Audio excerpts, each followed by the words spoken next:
There had been that incident outside Kandahar, of course, the one that led to my early return and months of debriefing. But even that felt murky in my memory. A series of decisions made in the moment without any grand plan or heroic intention.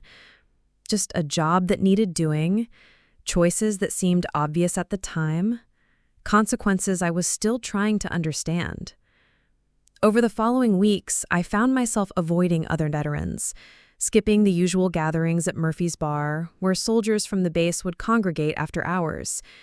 Every time someone mentioned my medal, I felt that same flush of embarrassment, that nagging doubt about whether I deserved the recognition I'd received. The medal itself became a source of quiet shame. I put it away in a drawer, buried under old paperwork and forgotten souvenirs. When people asked about it, I changed the subject. When my mother called to ask if I was proud of my service, I gave non-committal answers that left her confused and hurt. It wasn't until 3 months later, during a routine visit to the VA hospital in Colorado Springs, that I encountered someone who would begin to change everything I thought I understood about that medal and what it represented.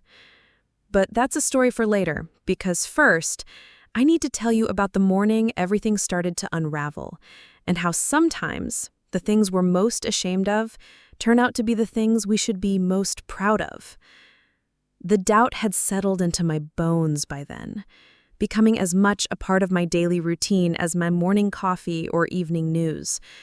I was convinced that Captain Jenkins and Major Walsh were right, that my medal was nothing more than a bureaucratic gesture, a feel-good moment designed to make everyone feel better about diversity and inclusion rather than actual merit. I had no idea that hundreds of miles away, in a secure facility I'd never heard of, there were files with my name on them that told a very different story. The VA hospital in Colorado Springs was one of those sprawling complexes that seemed designed to confuse and intimidate. I was there for a routine follow-up appointment with Dr. Rachel Hendricks, a psychiatrist who specialized in post-deployment adjustment issues. These sessions had become a monthly ritual, 50 minutes of carefully worded questions about sleep patterns, anxiety levels, and how I was integrating back into civilian life. Dr. Hendricks was a sharp woman in her 50s with graying hair pulled back in a practical bun and the kind of direct gaze that made lying impossible. She'd been working with returning veterans for over a decade, and she had a way of cutting through military stoicism that was uncomfortable and oddly relieving. "You seem different today, Sarah," she said during our September appointment, setting down her pen and leaning back in her chair. "More withdrawn than usual. What's going on?" I had been staring out the window at the parking lot, watching other veterans make their way slowly across the asphalt. Some walked with canes, others moved with the careful precision of people carrying invisible wounds. All of them looked tired in a way that sleep couldn't fix. "Nothing's going on," I said automatically. "Same routine. Work, home, sleep, repeat." "How are things at the base?" This was where the conversation usually went. Work relationships, adjustment to stateside duties, the challenge of transitioning from combat operations to administrative tasks. But today, something in her tone made me hesitate.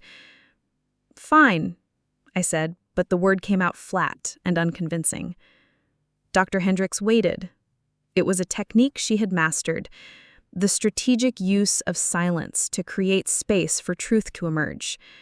I'd seen her do it dozens of times, but it still worked on me. "I got a medal a few months ago. Meritorious Service Medal." That's significant recognition. How did that feel? I almost told her the standard answer, that I was honored, grateful, proud to serve. Instead, I found myself telling her about the reception, about Captain Jenkins and Major Walsh, about the growing certainty that my award was undeserved. Dr. Hendricks listened without interruption, occasionally jotting notes, but mostly just maintaining that steady, professional attention that made it easier to keep talking. When I finished, she was quiet for a long moment. "Sarah, can I ask you something directly?" I nodded. Do you remember what happened on March 15th outside Kandahar? The question hit me like cold water. March 15th. I had been carefully not thinking about March 15th for months. Even in our previous sessions, we had danced around the specifics of that day, focusing instead on symptoms and coping strategies. Some of it, I said quietly. Tell me what you remember. I closed my eyes and let myself go back to that morning. The smell of dust and diesel fuel, the weight of my gear, the radio chatter that had been routine until it suddenly wasn't. There had been that incident outside Kandahar, of course, the one that led to my early return and months of debriefing. But even that felt murky in my memory. A series of decisions made in the moment without any grand plan or heroic intention. Just a job that needed doing. Choices that seemed obvious at the time. Consequences I was still trying to understand. Over the following weeks, I found myself avoiding other veterans, skipping the usual gatherings at Murphy's Bar where soldiers from the base would congregate after hours. Every time someone mentioned my medal, I felt that same flush of embarrassment, that nagging doubt about whether I deserved the recognition I'd received. The medal itself became a source of quiet shame. I put it away in a drawer, buried under old paperwork and forgotten souvenirs. When people asked about it, I changed the subject. When my mother called to ask if I was proud of my service, I gave non-committal answers that left her confused and hurt. It wasn't until 3 months later, during a routine visit to the VA hospital in Colorado Springs, that I encountered someone who would begin to change everything I thought I understood about that medal and what it represented. But that's a story for later. Because first, I need to tell you about the morning everything started to unravel, and how sometimes the things we're most ashamed of turn out to be the things we should be most proud of. The doubt had settled into my bones by then, becoming as much a part of my daily routine as my morning coffee or evening news. I was convinced that Captain Jenkins and Major Walsh were right, that my medal was nothing more than a bureaucratic gesture, a feel-good moment designed to make everyone feel better about diversity and inclusion, rather than actual merit. I had no idea that hundreds of miles away, in a secure facility I'd never heard of, there were files with my name on them that told a very different story. The VA hospital in Colorado Springs was one of those sprawling complexes that seemed designed to confuse and intimidate. I was there for a routine follow-up appointment with Dr. Rachel Hendricks, a psychiatrist who specialized in post-deployment adjustment issues. These sessions had become a monthly ritual, 50 minutes of carefully worded questions about sleep patterns, anxiety levels, and how I was integrating back into civilian life. Dr. Hendricks was a sharp woman in her 50s, with graying hair pulled back in a practical bun and the kind of direct gaze that made lying impossible. She'd been working with returning veterans for over a decade, and she had a way of cutting through military stoicism that was both uncomfortable and oddly relieving. "You seem different today, Sarah," she said during our September appointment, setting down her pen and leaning back in her chair. "You're more withdrawn than usual. What's going on?" I had been staring out the window at the parking lot, watching other veterans make their way slowly across the asphalt. Some walked with canes, others moved with the careful precision of people carrying invisible wounds. All of them looked tired, in a way that sleep couldn't fix. "Nothing's going on," I said automatically. "Same routine, work, home, sleep, repeat." "How are things at the base?" This was where the conversation usually went. Work relationships, adjustment to stateside duties, the challenge of transitioning from combat operations to administrative tasks. But today, something in her tone made me hesitate. "Fine," I said, but the word came out flat and unconvincing. Dr. Hendricks waited. It was a technique she'd mastered, the strategic use of silence to create space for truth to emerge. I'd seen her do it dozens of times, but it still worked on me. I got a medal, I finally said, a few months ago. Meritorious Service Medal. That's significant recognition. How did that feel? I almost told her the standard answer, that I was honored, grateful, proud to serve. Instead, I found myself telling her about the reception, about Captain Jenkins and Major Walsh, about the growing certainty that my award was undeserved. Dr. Hendricks listened without interruption, occasionally jotting notes, but mostly just maintaining that steady, professional attention that made it easier to keep talking. When I finished, she was quiet for a long moment. "Sarah, can I ask you something directly?" I nodded. "Do you remember what happened on March 15th outside Kandahar?" The question hit me like cold water. March 15th. I had been carefully not thinking about March 15th for months. Even in our previous sessions, we had danced around the specifics of that day, focusing instead on symptoms and coping strategies. "Some of it," I said quietly. "Tell me what you remember." I closed my eyes and let myself go back to that morning.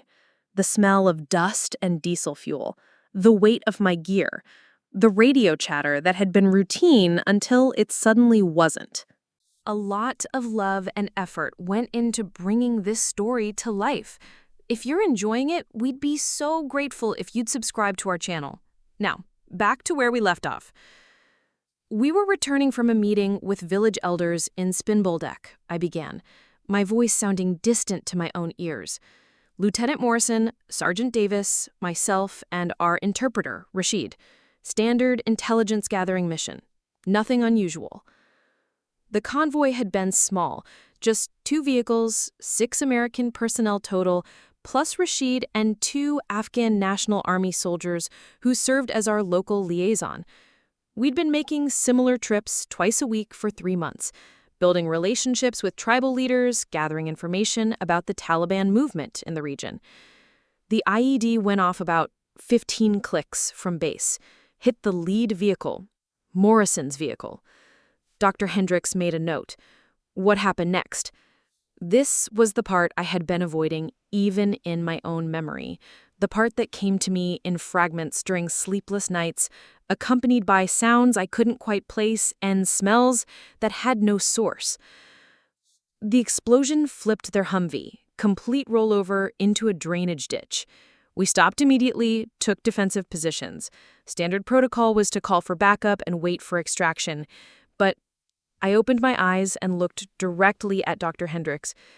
But Morrison was screaming. I could hear him over the radio, and then the radio went dead. Sergeant Davis was unconscious, possibly worse. The vehicle was on fire. What did you do? I made a decision that probably should have gotten me court-martialed. I ordered our driver, Private Collins, to move our vehicle closer to the wreckage despite the obvious risk of secondary devices. Standard operating procedure was clear. Maintain distance, establish security perimeter, wait for explosive ordnance disposal. But Morrison's screams were getting weaker, and I could see smoke pouring from the overturned Humvee. I went in, I said simply. Crawled through the drainage ditch, got to their vehicle.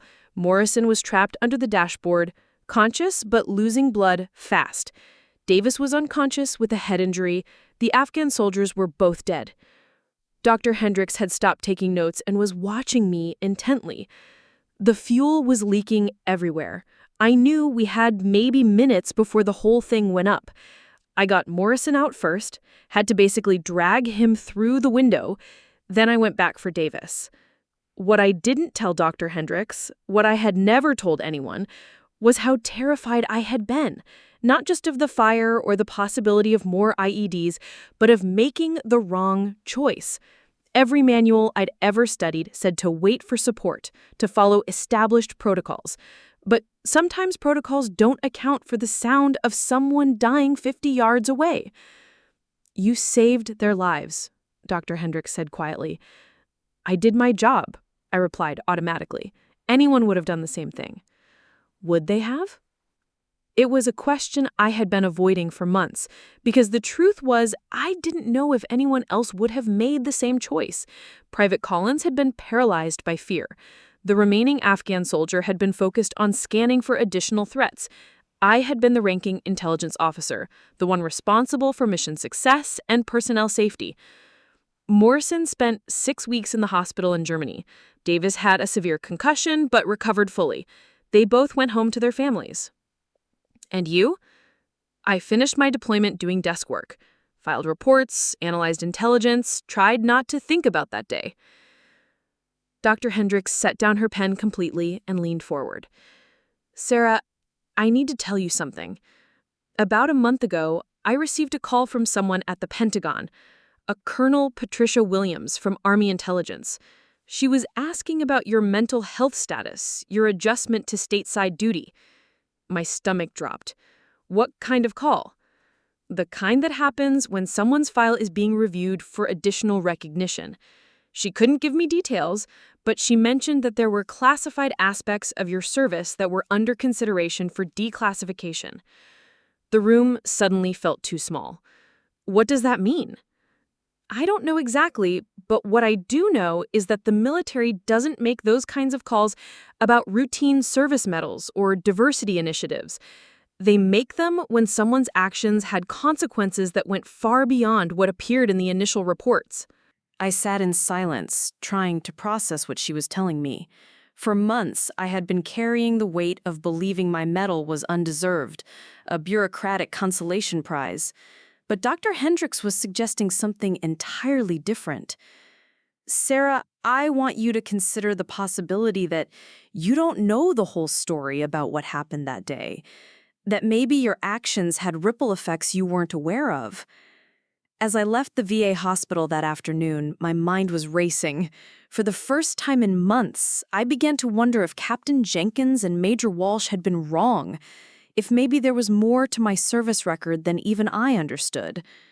But it would be another 2 weeks before I learned just how wrong they had been, and how much I had underestimated the true significance of what happened on that dusty road outside Kandahar. The phone call came on a Tuesday morning while I was reviewing supply requisitions in my cramped office at Fort Carson. The voice on the other end was crisp, professional, and completely unfamiliar. Sergeant Mitchell, this is Colonel Patricia Williams from Army Intelligence. I need to schedule a meeting with you at your earliest convenience. I nearly dropped the phone. After Dr. Hendricks had mentioned Colonel Williams' inquiry about my mental health status, I'd been expecting some kind of follow-up, but not a direct call to my office. Ma'am, may I ask what this is regarding? It's a sensitive matter that requires an in-person discussion. Are you available tomorrow at 1400 hours? There was something in her tone that suggested this wasn't really a request. Yes, ma'am. Where should I report? Building 1532, room 204. And, Sergeant, this meeting is classified. You're not to discuss it with anyone until further notice. The line went dead, leaving me staring at my computer screen with a growing sense of unease. Building 1532 was in a section of the base I rarely visited, the area where the really important meetings happened, where officers with security clearances I'd never dreamed of made decisions that affected operations across multiple theaters. That night, I barely slept. I kept running through possible scenarios, trying to imagine what Army Intelligence could want with a supply sergeant whose most exciting recent duty had been managing inventory for the motor pool. The obvious connection was my deployment and the incident outside Kandahar, but that had been thoroughly debriefed months ago. At least I thought it had been. The meeting you attended in Spinboldak on March 15th wasn't just routine intelligence gathering. The village elder you spoke with, Muhammad Hakim, had been secretly providing information about a major Taliban supply route that ran through that area. His intelligence had helped us identify a network that was responsible for smuggling weapons and IED components across 3 provinces. She pointed to a series of photographs, aerial shots of convoy routes, buildings, and what looked like weapons caches. Hakim was supposed to provide us with the final piece of information we needed to shut down this entire network, the location of their main arms depot. But there was a complication. I studied the photographs, trying to remember details from that morning that seemed both distant and immediate. The meeting felt different, I said slowly. Hakim seemed nervous, more so than usual. He had good reason to be nervous. Taliban intelligence had identified him as an informant. They knew about the meeting, and they had planned to eliminate both Hakim and your team to protect their supply network. The IED, the perfectly placed explosive device that had targeted Lieutenant Morrison's vehicle. Specifically, what I had assumed was random bad luck suddenly took on a more sinister dimension. The attack on your convoy wasn't opportunistic, Sergeant. It was an assassination attempt designed to kill you and everyone else who had been in contact with Hakim. Colonel Williams pulled out another document, this one filled with intercepted communications and translated from what looked like Pashto. We intercepted Taliban communications after the attack. They believed the operation had been successful, that all American personnel had been killed, and that their security breach had been eliminated. They proceeded with moving their weapons cache according to their original timeline. She looked at me directly. But you survived, and, more importantly, you ensured that Lieutenant Morrison and Sergeant Davis survived. Morrison, as you know, was the senior intelligence officer on that operation. He carried encrypted information about the Taliban supply network that would have been catastrophic if it had fallen into enemy hands. My head was spinning. I didn't know about any of that. I was just trying to save my teammates. Exactly. And because you succeeded, Morrison was able to provide that intelligence from his hospital bed in Germany. The information Hakim had given us, combined with Morrison's analysis, allowed us to locate and destroy the Taliban's primary weapons depot 3 days later. She pulled out aerial photographs showing before and after shots of a large compound. The after photos showed nothing but smoking rubble. This single operation removed enough explosive materials from circulation to save an estimated 60 to 80 American and coalition lives over the following 6 months. It also disrupted the Taliban supply chain in that region so significantly that their operational capacity was reduced by nearly 40%. I stared at the photographs, trying to process what she was telling me. My split-second decision to rescue Morrison and Davis hadn't just saved 2 lives, it had potentially saved dozens more. There's more, Colonel Williams continued. The intelligence Morrison provided also led to the identification of Taliban operatives in Kabul who had been planning attacks on coalition bases. Those individuals were arrested before they could carry out their operations. She showed me a series of mugshots and surveillance photos.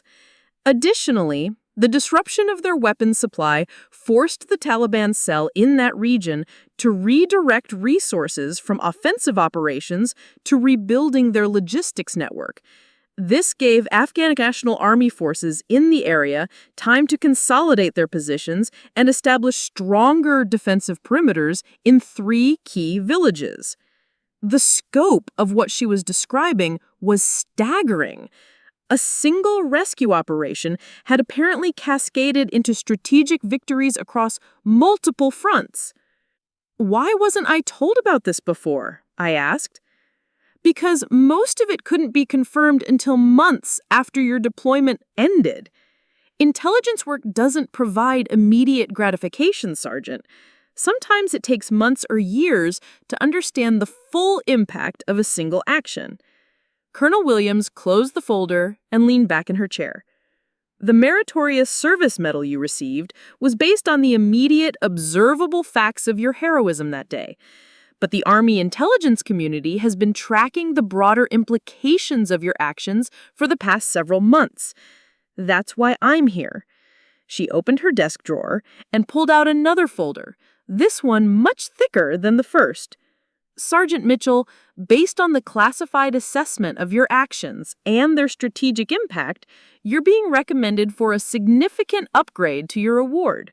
But before we proceed with that process, I need to ensure you understand the full scope of what happened that day and why your actions were far more consequential than anyone initially realized." As I sat in that sterile office, looking at evidence of operations and consequences I had never imagined, I realized that everything I thought I knew about my service, my medal, and my worth as a soldier was about to change completely.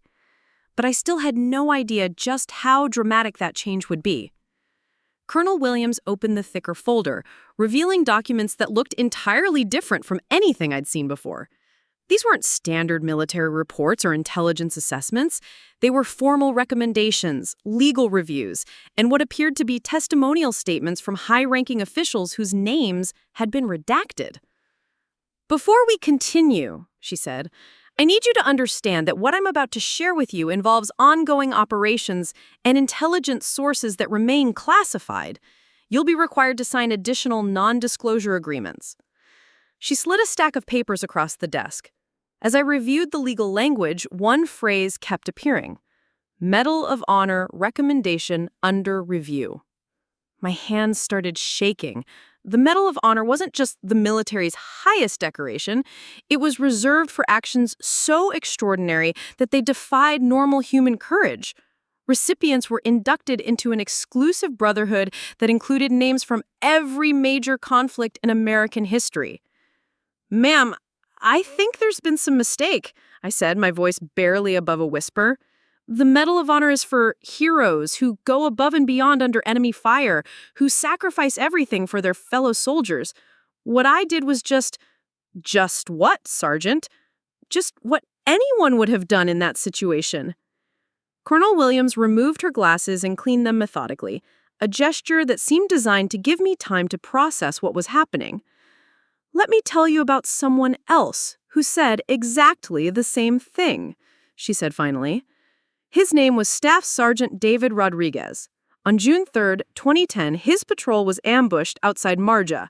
When his team leader was wounded, Rodriguez took command and led a counterattack that saved 8 American lives and prevented the overrun of a forward operating base. She pulled out a photograph of a young man in dress uniform wearing a distinctive blue ribbon around his neck. Rodriguez received the Medal of Honor in 2012. During his White House ceremony, President Obama asked him how it felt to be a hero. Rodriguez's response was identical to yours. He said he'd just done what anyone would have done. The comparison felt surreal. I was sitting in an office in Colorado looking at classified documents that suggested my name might someday appear alongside legends like Audie Murphy and Alvin York. The difference between ordinary soldiers and Medal of Honor recipients isn't that they're braver or stronger. It's that they make the right choice in the moment, when making the wrong choice would be easier and safer.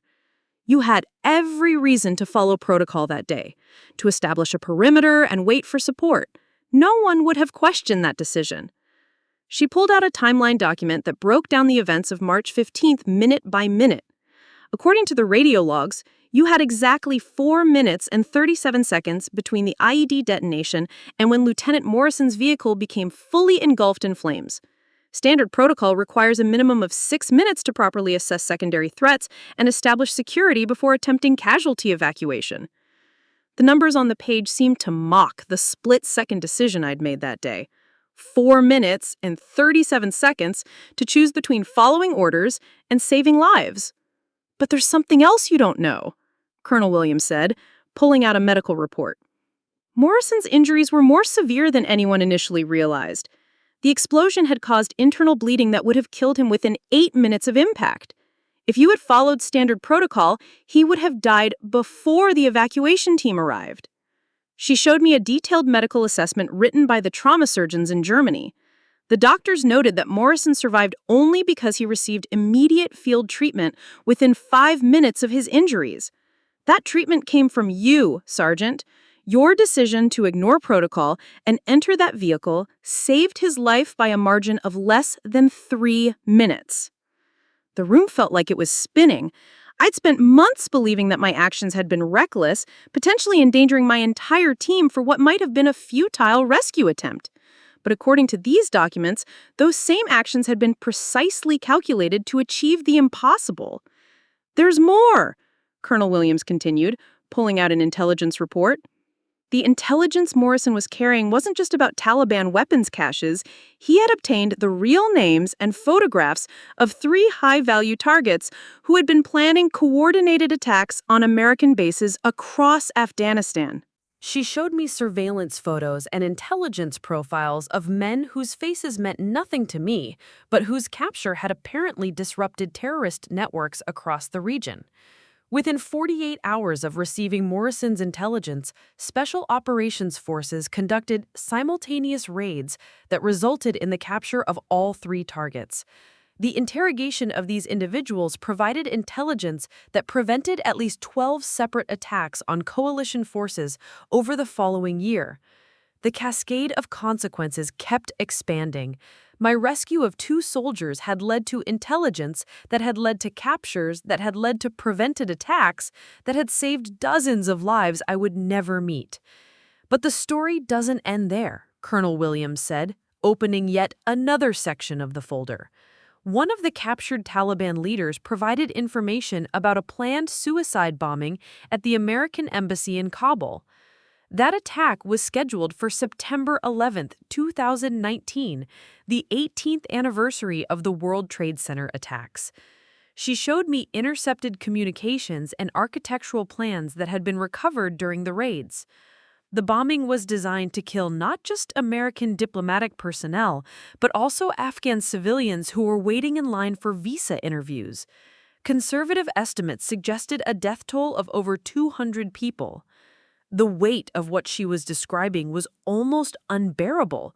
200 people, Americans and Afghans, diplomats and civilians, men and women and children who were alive because I had crawled through a drainage ditch to pull 2 bleeding soldiers from a burning vehicle.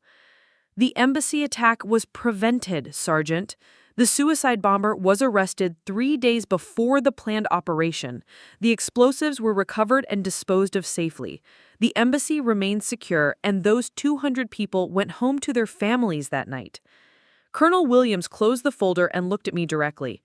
Your actions on March 15, 2019 created a chain of events that saved at least 250 lives over the following year. You disrupted terrorist networks, prevented attacks on military installations, protected diplomatic facilities, and preserved intelligence assets that continued to provide valuable information for months after your deployment ended. She reached into her desk drawer and pulled out a small blue box. The Medal of Honor recommendation has been approved at every level of review. The Secretary of Defense has signed off on it. The President has been briefed on your case and has agreed to present the award personally. The box sat on the desk between us like a live grenade. Inside was a medal that would change everything: my career, my identity, my place in military history. But more than that, it represented a truth I had been unable to see, that sometimes the most important battles are fought not with weapons or tactics, but with split-second decisions made by ordinary people who refuse to accept that following orders is more important than saving lives. "Ma'am," I said, finally, "when would this ceremony take place?"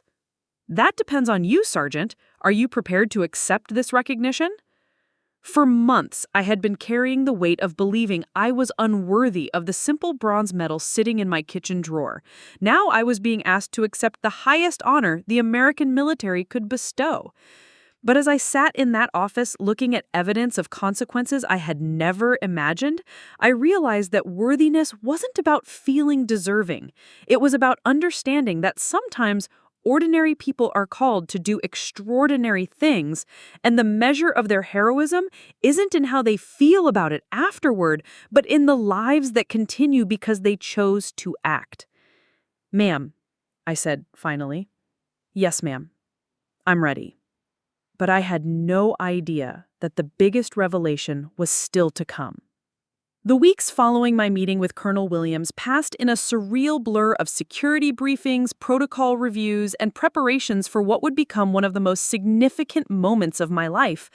But it wasn't until I received a phone call from Lieutenant Morrison himself that the full emotional weight of everything began to hit me. "Sarah, this is Jake Morrison. I hope it's okay that I'm calling you directly." I nearly dropped the phone. Morrison and I had served together for 8 months, but our relationship had been strictly professional. Hearing his voice again brought back memories I'd been carefully compartmentalizing. The sound of his screams over the radio, the weight of his unconscious body as I dragged him from the wreckage, and the blood on my hands that took 3 washings to completely remove. "Lieutenant, of course. How are you doing, sir?" "First of all, it's Jake. And second, I'm calling because I just got word about your Medal of Honor recommendation. I wanted you to hear this directly from me before the ceremony." There was something in his voice, a gravity that suggested this wasn't just a congratulatory call. Sarah, there's something I never told you about that day. Something I couldn't tell you because it was classified at the time. And honestly, something I wasn't sure I remembered correctly until the Army investigators confirmed it months later. I found myself holding my breath. When you pulled me out of that vehicle, I was conscious for most of it. I know the medical reports said I was unconscious due to blood loss and trauma, but I wasn't. I was aware of everything that was happening. I just couldn't speak or move properly. The image I'd carried for months of Morrison as a helpless victim I'd rescued from a burning vehicle suddenly shifted. "I heard you talking to me while you were getting me out," he continued. "You kept saying, 'Stay with me, Lieutenant. We're going home today.' But what I remember most clearly was what you did when you thought I couldn't hear you." My heart started racing. I had no memory of saying anything beyond the standard reassurances you give to wounded soldiers. While you were dragging me away from the vehicle, you were talking to yourself. You said, "This is not how this story ends. Not today. Not on my watch." And then you said something else that I'll never forget as long as I live. Morrison paused, and I could hear him taking a deep breath. You said, "These boys have families who love them, and I'm going to make sure they get to go home to those families." That's when I knew you weren't just following training or protocol. You were making a personal commitment to save our lives, regardless of the cost to yourself. I felt tears starting to form. I had no memory of those words, but they sounded like something I might have said in a moment of desperation and determination. But here's the thing that really gets me, Sarah. When you went back for Davis, I was lying on the ground watching you crawl back toward that burning vehicle. I could see secondary explosions starting to go off around the wreckage. I could see Taliban fighters moving into position about 200 meters away. And I watched you pause for just a second, long enough to look back at me and make sure I was still breathing, before you went back into that death trap to get Davis. Morrison's voice was getting thicker with emotion. You had already completed the rescue mission. You had already saved one life. You could have called for backup, established a defensive position, and waited for support. No one would have blamed you for making that choice. But you didn't. You went back because you'd made a promise to yourself that everyone was going home that day. I was crying now, remembering fragments of that moment, the heat from the burning vehicle, the sound of distant gunfire, the impossible decision between safety and completeness. I want you to know that every day for the past year and a half, I've thought about that moment. Every time I see my wife Jennifer, every time I watch my daughter Emma take her first steps, every time I do something as simple as eat breakfast with my family, I think about the fact that none of that would be possible if you hadn't made the decision to risk your own life for mine. He paused again, and I could hear voices in the background, his family probably, going about the ordinary routines of a life that existed because of choices made in a moment of chaos half a world away. Sarah, I've been in the Army for 12 years. I've served with some of the bravest soldiers this country has ever produced. But what you did that day wasn't just brave. It was something else entirely. It was a kind of moral courage that goes beyond military training or protocol. You looked at an impossible situation and decided that leaving people behind wasn't an option, regardless of the personal cost. The weight of his words was overwhelming. For months, I had been focused on the tactical aspects of that day, the decision-making process, the risk assessment, the adherence or deviation from protocol. But Morrison was describing something more fundamental, a moment when I had to decide what kind of person I was going to be under the most extreme circumstances imaginable. There's something else, Morrison continued, Jake and I have been in touch since we both got back stateside. We've talked about that day a lot, trying to understand what happened and why. We both came to the same conclusion. What you did wasn't just about saving our lives. It was about preserving the idea that American soldiers don't leave each other behind, no matter what. This was the principle that had been drilled into us from the first day of basic training. Leave no one behind. But in the abstract safety of training scenarios, it was easy to embrace that principle. In the reality of combat with real bullets and real consequences, it became something entirely different. Davis wants to be at your ceremony, Morrison said. We both do.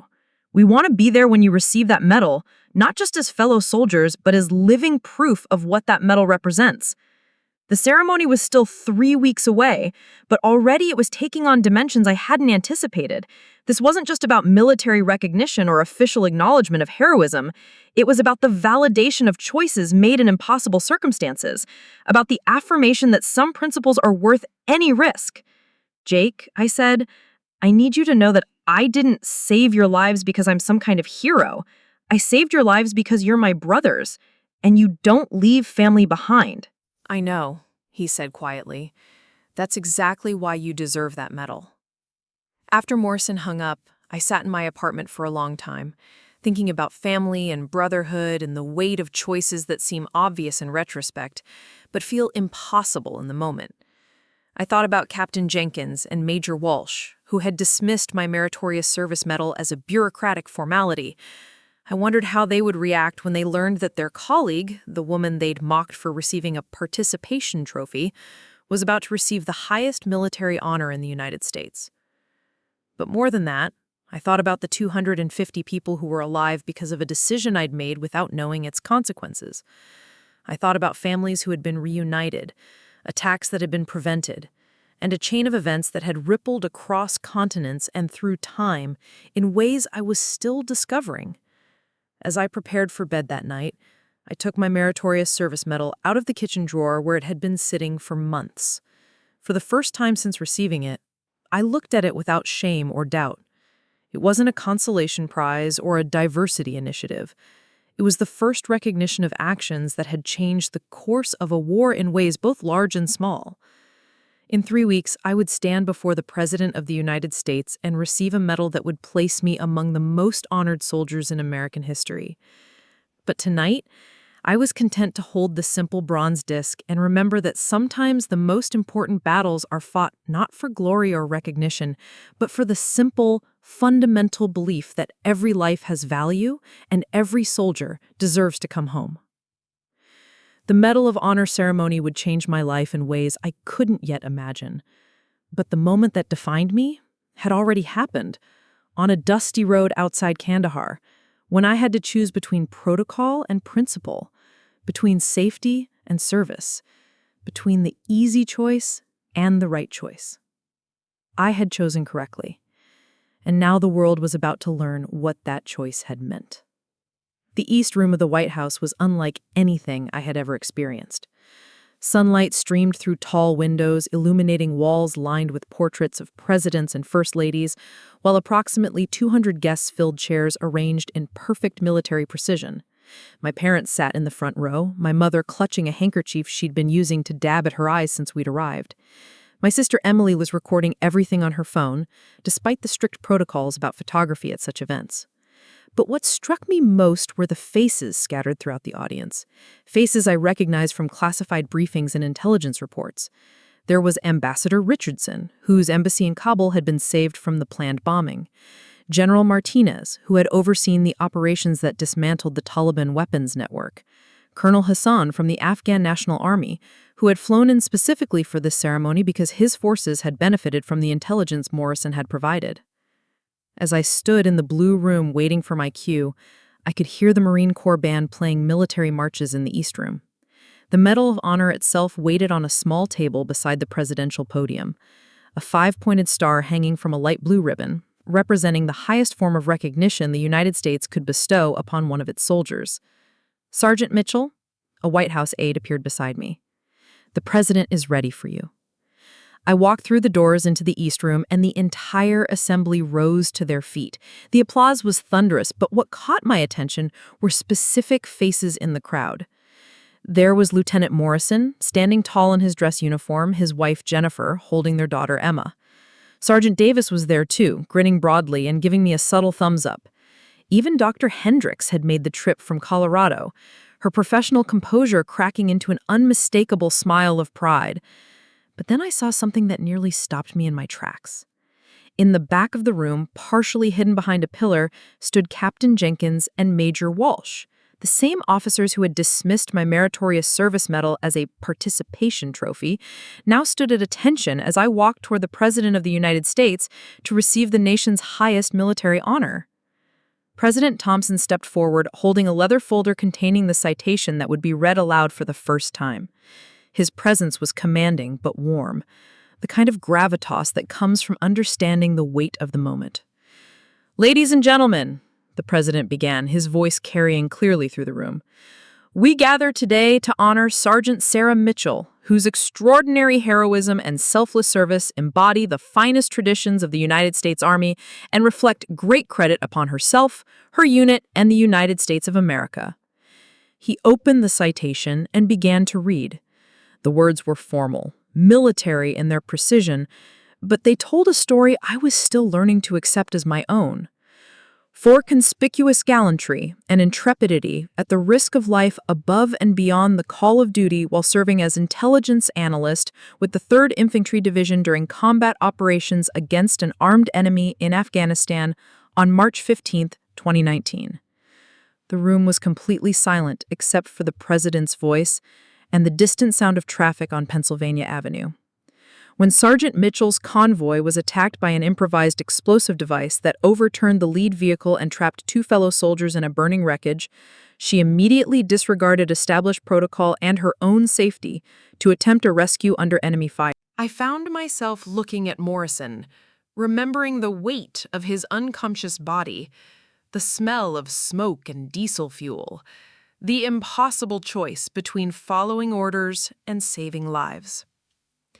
Despite the imminent threat of secondary explosions and advancing enemy forces, Sergeant Mitchell entered the kill zone and successfully extracted both wounded soldiers from the vehicle before it became fully engulfed in flames.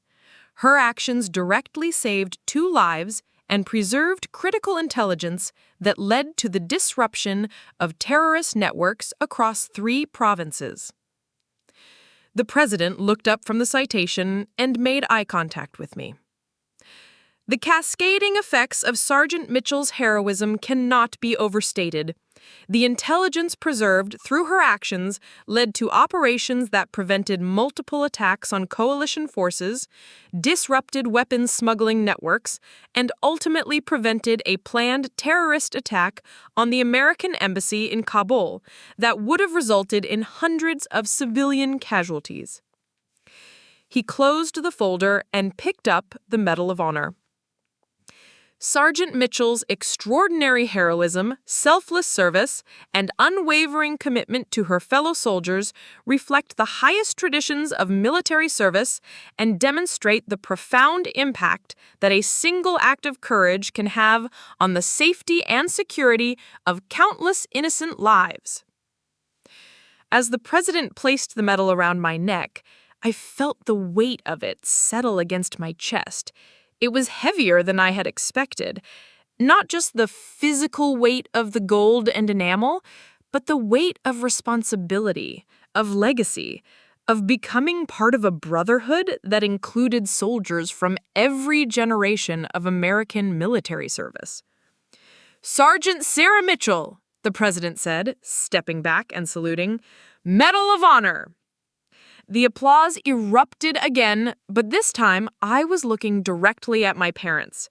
My father, a Vietnam veteran who had never spoken much about his own service, was crying openly.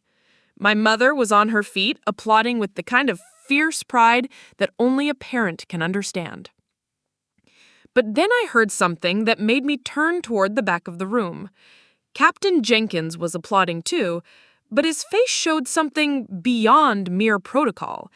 It was respect, genuine and unmistakable. When our eyes met across the room, he nodded once, a simple gesture that somehow contained an entire apology for the assumptions he had made months earlier. After the ceremony, during the reception in the state dining room, I found myself surrounded by people whose lives had been touched by the events of March 15th in ways both direct and indirect. Ambassador Richardson shook my hand and told me about the embassy staff who had gone home safely that night because of intelligence that traced back to my actions. General Martinez described how the weapons cache discoveries had changed the entire strategic picture in southern Afghanistan. But the conversation that meant the most came from an unexpected source.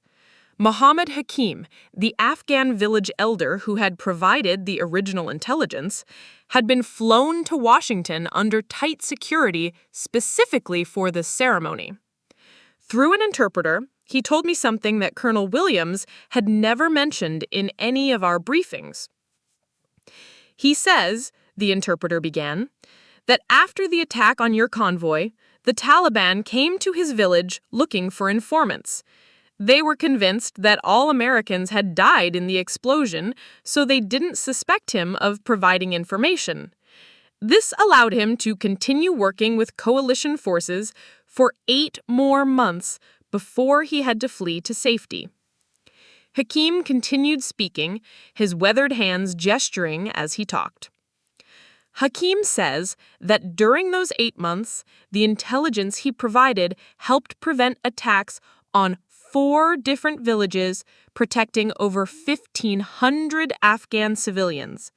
He wants you to know that your decision to save your soldiers also saved his people. The scope of consequences kept expanding, rippling outward in ways I was still discovering. My rescue of Morrison and Davis had preserved not just American lives, but Afghan lives as well. It had protected not just military personnel, but civilians whose names I would never know. As the evening wound down, I found myself standing on the White House South Lawn with Morrison and Davis, looking back at the illuminated windows of the building where American history had been made for over 2 centuries. "So, Sir Axelot," Davis said with a grin, "think Captain Jenkins will ever make fun of anyone's medal again?" We all laughed, but Morrison's expression grew more serious. "You know what I keep thinking about? All those people who are alive tonight because of what you did. They're having dinner with their families, putting their kids to bed, making plans for tomorrow. Most of them will never know that their ordinary Tuesday night is possible because of a choice you made in 4 minutes and 37 seconds on a road in Afghanistan." He was right. Somewhere in Kabul, embassy workers were going about their evening routines. Somewhere in Afghanistan, villagers were safe in their homes. Somewhere in America, soldiers were returning from deployments that had been safer because of intelligence networks that had been preserved rather than destroyed.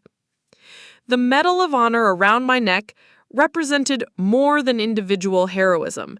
It represented the profound interconnectedness of human actions, the way a single decision made in desperation and hope could cascade across continents and through time, touching lives in ways both seen and unseen. 3 months later, I received a letter from Jennifer Morrison, Jake's wife, and closed was a photo of their daughter Emma taking her first steps, along with a simple note. She'll grow up knowing that heroes are real, and that sometimes they look like ordinary people who make extraordinary choices. Thank you for giving us our tomorrows. That letter sits on my desk today, next to the Medal of Honor and the simple bronze Meritorious Service Medal that started this entire journey. Both medals tell the same story, that courage isn't the absence of fear, but the decision to act despite it. That heroism isn't about feeling worthy of recognition, but about recognizing that some principles are worth any risk. The officers who laughed at my medal were wrong, but not in the way they thought. They were wrong because they couldn't see that every medal, every recognition, every moment of honor represents not just the person who receives it, but everyone whose life is touched by the actions it commemorates. I wear this medal not just for myself, but for Morrison and Davis, for the embassy workers in Kabul, for the villagers in Afghanistan, for the families who remained whole because someone decided that following protocol was less important than bringing everyone home.